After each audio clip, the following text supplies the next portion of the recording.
Bitcoin. Congrats on your ETF. It's done very well. You're number 3 now? Number 3. This was David against Goliath. And, so this is a very nice win for us. Now, we're not finished. And in fact, in our business, what's interesting is the wirehouses, which dominate our customers. So Morgan Stanley, all the advisors at these wirehouses, Morgan Stanley, UBS, Merrill Lynch at B of A, Wells Fargo, not one of them has approved Bitcoin on its platform. That hasn't even happened yet. And those are our primary clients. When that happens, wait until you see. Explosion.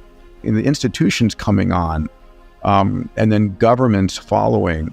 The ship has sailed. Yes, it has. And this is not just a technology. It's a new asset class, right? And beyond that, it's a global monetary system.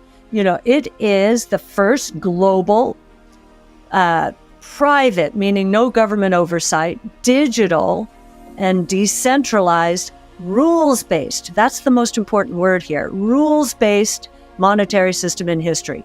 It's a big idea. We did something called Bitcoin Brainstorm. We do a Bitcoin brainstorm monthly, and one of them was the convergence between Bitcoin and AI. And we had, you'll probably know of his developer name, Roastbeef, from the Lightning Network on, and he was talking about how in Africa already this convergence is redefining division of labor. The gig economy we understand here in the United States. Put that on steroids in terms of micro gig economy in the emerging markets, and you have a whole new kind of economy. So yes, very exciting. Well, we have all kinds of metrics, but when I was at Abundance, the forecast was, our bull case was $1.5 million in 5 years. So that would have been 2027. We still have time. And we still think that's going to be right. If you just look at the institutional push into Bitcoin, this new asset class, they have to consider it as fiduciaries. When you use those code words, new asset class, what it means, the correlation of these returns are very low compared to those of other assets. Especially as bonds and stocks are becoming more correlated, you need something uncorrelated. Yes, absolutely. And so they have to consider it. Now, what are we saying? There are 19.6 million Bitcoin out there right now, and the highest it will ever go is 21 million. There's real scarcity value. And what is going to happen? The price increase for every institutional dollar pushing in now is going to be much higher than it was last year, 2 years ago.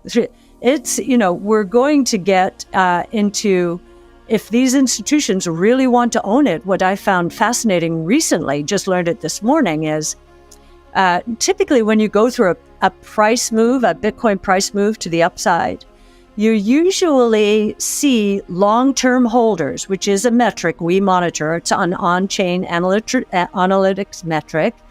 And it means people who have not moved, or wallets that have not moved their Bitcoin in 155 days or more. Yes. Well, normally when you go through a price move to the upside, a very nice one like we've seen in the last year, that tends to start moving down.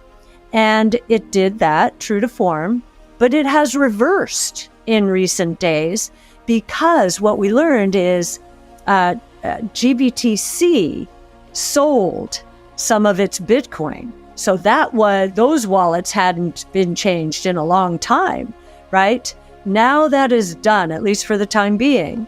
Now that is done, and it's going back up again as the price goes up. That's highly unusual. And I think it is because the long-term holder is saying, why would I sell now when I know all these institutions, which own nothing in this realm, in this new asset class, they have to consider it because it is a new asset class. And so yes, we're very excited about the Ethereum network and Solana. And so they all play different roles. And what I love is there's kind of a little competition. I think competition is always good to keep the other networks honest. Yeah, when we did our digital wallet work, we're saying, okay, let's try to figure out how many steps it takes for a merchant or for a consumer to pay a merchant. And that was 9 steps, including the 2 of them. And there are many other middlemen, but these were the most direct steps.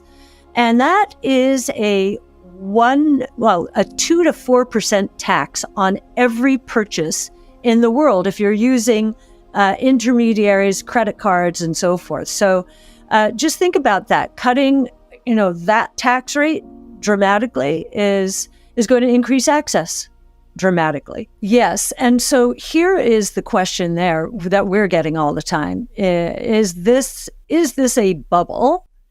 And the way we are answering it is, no, this is not a bubble. There's something profound going on. Was electricity a bubble?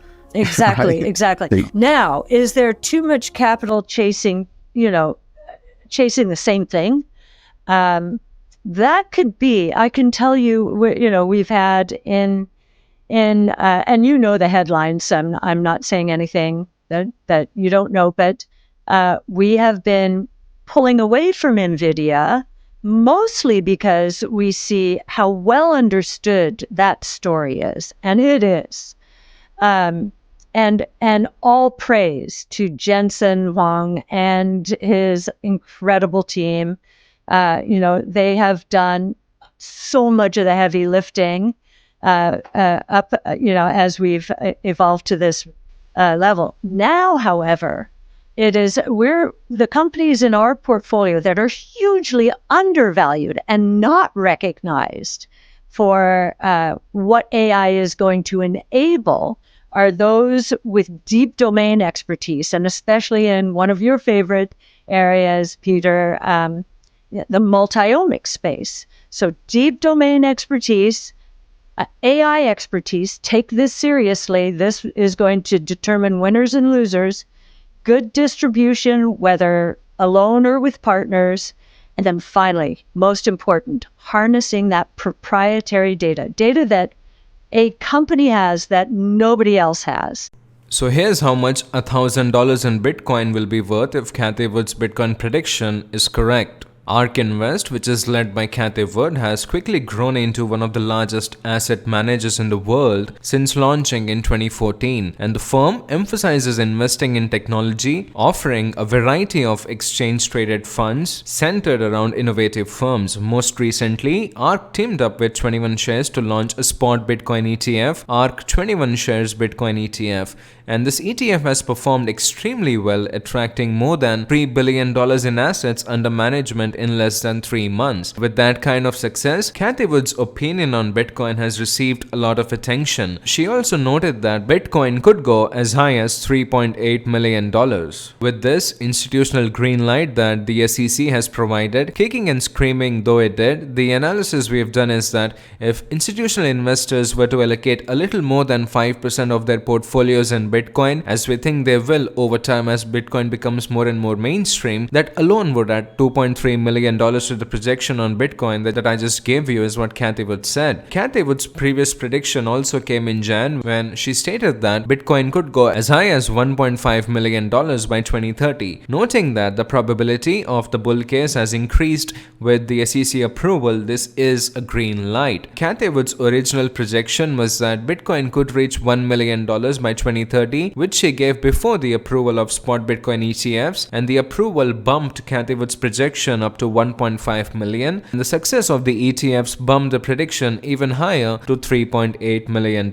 And in addition to the success of the ETFs, Cathie Wood also sees the upcoming halving event as one of the major potential further price catalysts. The Bitcoin halving, which occurs roughly every 4 years, is expected to happen around April 20th, we're just a week away. The event could lower the amount of Bitcoin miners sell each day, which could send the price of Bitcoin even higher. Cathie Wood's prediction for a $3.8 million Bitcoin by 2030 also likely includes the next halving, which could occur in 2028.